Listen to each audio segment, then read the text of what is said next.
Salam sejahtera Malaysia, terima kasih kerana menonton video-video dalam channel ini.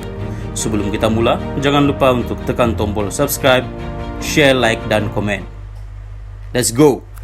Salam sejahtera dan salam perpaduan kepada seluruh rakyat Malaysia. Berita panas hari ini dipetik dari Malaysia Kini bertajuk Anwar mahu siasatan LCS mesti diteruskan. Berita penuh.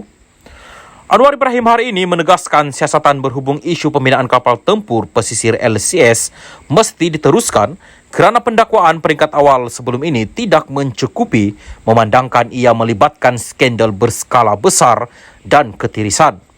Perdana Menteri berkata pendakwaan sebelum ini juga tidak bertindak kepada orang yang lebih utama dikatakan terlibat dalam isu perolehan LCS tersebut. Arahan saya, siasatan mesti diteruskan termasuk LCS kerana saya rasa tindakan sebelum ini tidak cukup untuk membongkar dan bertindak terhadap orang utama yang dikatakan terlibat dalam kes ini. Jadi, biar siasatan diteruskan, katanya lagi.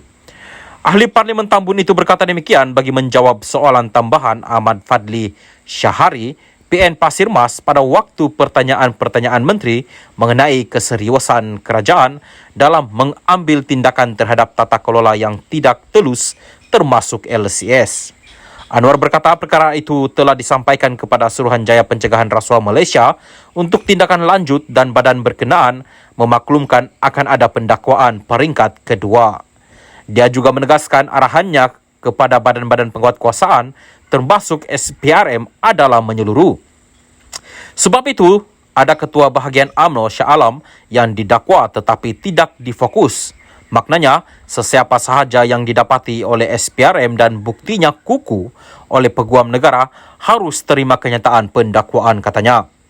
Anwar turut mengulangi pendirian tidak akan campur tangan dalam sebarang kes pendakwaan di mahkamah melibatkan pemimpin tertentu termasuk mengurangkan atau mengetepikan pendakwaan terhadap timbalan Perdana Menteri Ahmad Zahid Hamidi.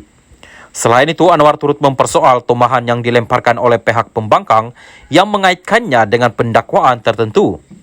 Kena ingat, sebagai Muslim bertanggungjawab, adakah anda yakin dan ada bukti bahawa Anwar campur tangan untuk mendakwa sesiapa?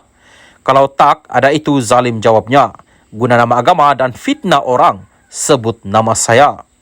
Saya tidak campur tangan. Boleh tanya SPRM dan peguam negara. Malah arahan daripada saya pun, tindakan yang dilakukan mesti berdasarkan fakta dan bukti kuat. Saya sokong. Tetapi jangan aniaya. Jangan ada satu alasan yang longgar yang boleh dicabar dan dipertikai, katanya. Sehubungan itu, Anwar berkata, jangan mudah menghukum dirinya kerana dia bukan seorang ahli politik murahan. Sementara itu, Anwar yang juga Menteri Kewangan berkata, kerajaan mengambil beberapa langkah bagi menjamin tata kelola yang baik, termasuk menghentikan semua kaedah perundingan terus, sebaliknya diurus melalui tender. Dia mengakui memang terdapat keperluan dalam negara untuk mengagihkan projek kepada kontraktor Bumi Putra. Tetapi ia juga perlu melalui proses tender atau tender terhad selain peruntukan secukupnya kepada golongan yang memerlukan. Anwar memaklumkan senarai 475 orang ketua pegawai digital dilantik bertindak sebagai peneraju pendigitalan di agensi kerajaan dalam usaha penambahbaikan tata kelola kerajaan dalam pendigitalan sektor awam. Menurutnya, unit pemodenan tadbiran dan perancangan pengurusan Malaysia mampu turut ditugaskan semula untuk memberi perhatian dari sudut perancangan dan pengurusan tadbir selain menubuhkan jawatan kuasa pemantauan pelaksanaan Cloud Framework Agreement JPP-CFA. Sekian berita. Salam Malaysia Madani. Salam sejahtera dan selamat petang. Berita seterusnya bertajuk Hadi terus sampaikan kuliah di masjid. Berita penuh. Presiden PAS Abdul Hadi Awang hari ini menyampaikan kuliah duha mingguan seperti biasa di Masjid Rusilah di Marang, Terengganu. Perkara itu dilaporkan beberapa media dan rakamannya juga dimuat naik di media sosialnya hari ini. Menurut Facebooknya, dia turut menyampaikan khutbah Jumaat di Masjid sama. Sebelum ini, Majelis Agama Islam dan Adat Melayu, Maidam Terengganu melarang ahli politik termasuk ahli parlimen, ahli Dewan Undangan Negeri ADUN serta senator daripada memberikan kuliah atau ceramah agama di seluruh masjid serta surau di Terengganu. Mereka turut dilarang menyampaikan khutbah Jumaat. Menurut portal utusan Malaysia, Hadi berbuat demikian di masjid berkenaan selepas majlis penyerahan tabung bencana gempa bumi Turki dan Syria peringkat PAS Terengganu di situ.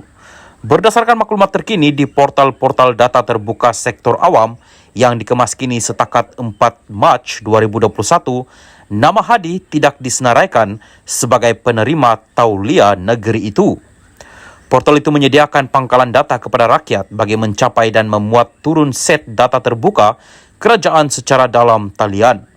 Sementara itu, Pesuruhjaya PAS Terengganu, Hussein Awang juga dilaporkan berkata, parti itu menyarankan semua ahlinya yang belum memiliki tauliah tersebut supaya mengemukakan permohonan bagi membolehkan mereka mengajar agama secara sah. Insya Allah, kita mohon tauliah.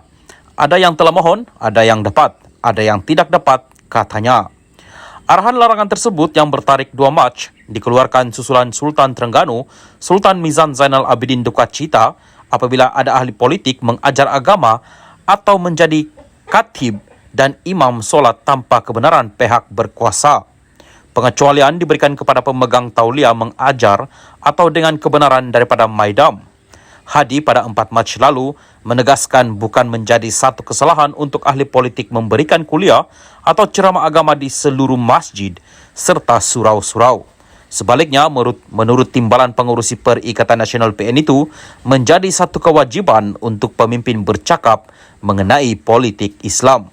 Malah katanya, Nabi pun cakap politik dalam khutbah.